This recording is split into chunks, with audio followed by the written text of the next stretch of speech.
ఎలక్షన్లో ఓటర్లు ప్రభావం. అనంతపురం జిల్లా రాయదుర్గంలో పోలీసులు అత్యుత్సాహం ప్రదర్శించారు. వైఎస్ఆర్సీపీ అభ్యర్థి కాపు రామచంద్రారెడ్డి నివాసంలో సోదాలు నిర్వహించారు.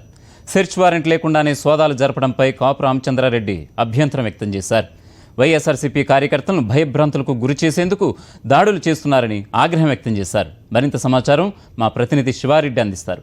శివారెడ్డి, చెప్పండి, ఎటువంటి సెర్చ్ వారెంట్ లేకుండానే సోదాలు నిర్వహించడంపై ఏంటి అసలు దీని?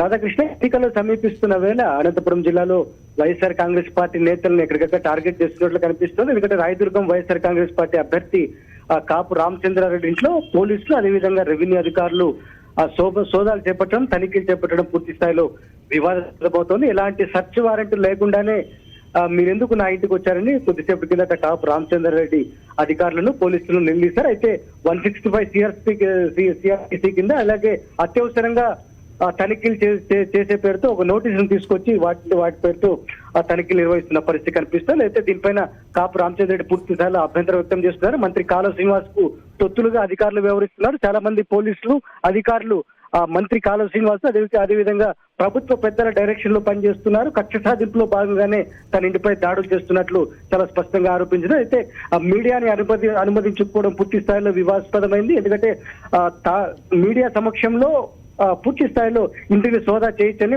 కాపు రామచంద్రారెడ్డి డిమాండ్ చేశారు. అయితే పోలీసులు, రెవెన్యూ అధికారులు అందుకు అంగీకరించలేదు. అత్యంత రహస్యంగా మాత్రమే తనిఖీలు చేస్తామని చెప్పడంతో పూర్తి స్థాయిలో వివాదాస్పదమైంది. అయితే మీడియాను అనుమతించిన తర్వాతనే సోదాలు చేపట్టొచ్చని కాపు రామచంద్రారెడ్డి డిమాండ్ చేస్తున్నారు. ఈ మొత్తం వ్యవహారానికి సంబంధించి ఉన్నతాధికారులు జోక్యం చేసుకోవాల్సిన అవసరం ఉంది. ఎందుకంటే ఒక ఫిర్యాదు ఆధారంగానే ఎన్నికల్లో ప్రలోభాలు పెట్టే వస్తువులు ఇంట్లో ఉన్నాయి. ఆ నేపథ్యంలోనే సోదాలు చేస్తున్నాం, వాటి నిక్కు తెలుస్తామని అధికారులు చెప్తున్నారు. అది కాదు, మంత్రి కాలువ శ్రీనివాస్ ఒత్తిడి మేరకే మీరు వచ్చారని కాపు రామచంద్రారెడ్డి ఆరోపిస్తున్న పరిస్థితి కనిపిస్తుంది. మొత్తం మీద వైఎస్ఆర్ కాంగ్రెస్ పార్టీని టార్గెట్ చేస్తున్నారు చాలా స్పష్టంగా అర్థమవుతోంది. Radhakrishna. Okay, thank you Siva Reddy. Thanks for updates.